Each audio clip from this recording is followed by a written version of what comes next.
We've all been there, right? You're running a big, important project, and you get that sinking feeling in your stomach when you realize you're falling behind. The deadline isn't moving, but that finish line seems to be getting further and further away. Well, today, we're going to crack open the professional playbook for this exact scenario. This isn't about panic. It's about a structured plan that separates the pros from the amateurs. So, your project's in the red. What's the move? Do you just cross your fingers and hope for a miracle? Absolutely not. The best in the business don't guess. They use a very specific tool designed to engineer a comeback. And right now, we're going to break down exactly what that is, step by step. Here's our roadmap for today. First, we'll look at how projects get off track to begin with. Then, we'll define the essential tool for getting back on track, the recovery schedule.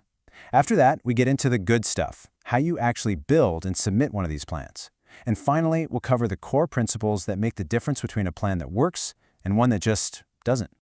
All right, Section 1, let's set the stage. How does a perfectly planned project end up in a situation where you even need a recovery plan? It all boils down to the gap between your plan and what actually happens on the ground. Think about it like this.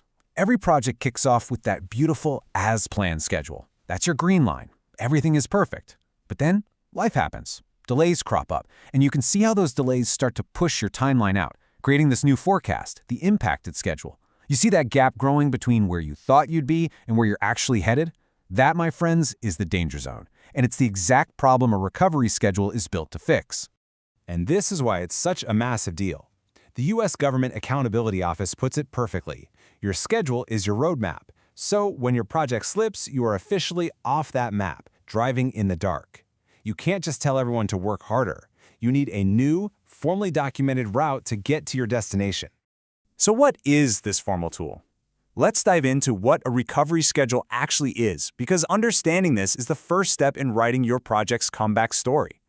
ACE International, which is a huge authority in this space, gives us this definition. And I want you to focus on two words here: special efforts.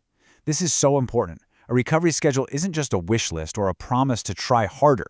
No, it's a formal strategic plan that details specific changes you're going to make to claw back that lost time. Now we have to talk about something that trips a lot of people up: the difference between recovery and acceleration. And this is absolutely critical. Think of it like this. Recovery is you fixing your own delays on your own dime. It's your responsibility. Acceleration, on the other hand, is when the client is paying you to go faster, either to make up for delays they caused or because they want to finish even earlier. Getting these two mixed up can have gigantic financial consequences, so you have to know the difference. And just so we're clear, these aren't just random terms we're throwing around. This whole process, everything we're talking about, is guided by incredibly detailed standards from professional groups like AACE International. This brings fairness, clarity, and a structure to the process that everyone in the industry can rely on. Okay, so we know what a recovery schedule is, but how in the world do you actually build one? Well, it's not magic, and it's definitely not guesswork. It's a methodical, step-by-step process. The journey always starts with the contract. You gotta know the rules of the game you're playing. Next, you need a painfully honest look at where the project stands right now. But step 3, that's where the magic really happens: brainstorming. And this isn't a solo mission. It's about getting the entire team in a room to hunt for those clever opportunities to get back on schedule. So what kind of ideas are we talking about here? Well, the team might look at fast tracking. That means doing critical tasks at the same time instead of one after another. Or maybe they challenge the soft logic. Those dependencies that exist more out of habit than necessity.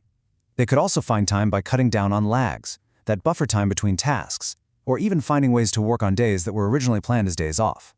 And I really cannot stress this enough. This is not a one-person show. The scheduler cannot cook up a realistic plan from their cubicle. Success is totally dependent on getting real input from the project manager, from the engineers, the folks on site, and your key subcontractors. They're the ones who know what's actually possible. So you've got your plan, now you have to submit it. But listen, handing over a professional recovery plan is all about clear, transparent communication. It's not just about emailing a file and hoping for the best. A truly professional submission is a full package. Yeah, it's got the schedule file and whatever printed reports the contract asks for. But honestly, the most important, most critical piece of this whole thing is that first item, the written narrative. And this quote from Ace really nails why the narrative is so crucial. It has to be understandable by everyone, not just the person who built the schedule. It's the story of your comeback plan. It explains the how and the why in plain English so the client and the site manager can all get on the same page. And that narrative needs to be brutally honest. It has to lay everything out.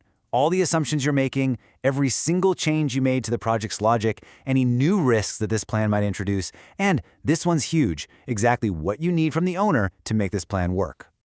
All right, last section. Let's talk about the mindset. Because a successful recovery isn't just about technical charts and data, it's about following some really important guiding principles.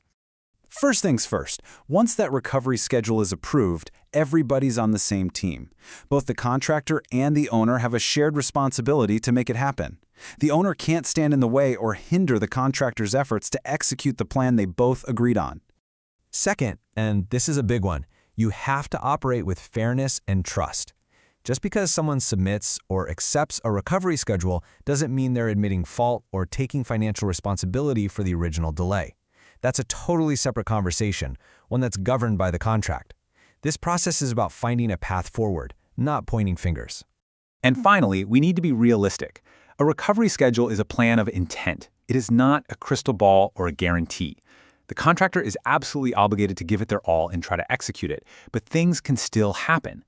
Failing to perfectly hit every target in the recovery plan isn't usually a breach of contract. It's just a reflection of the fact that complex projects are, well, complex. So that brings us to the final question I want to leave you with. When things start to go sideways on your projects, do you have a clear, professional process to get back on track? Or is the plan just to work harder and hope for the best? Because as we've just seen, having a real plan, a real recovery schedule, makes all the difference in the world.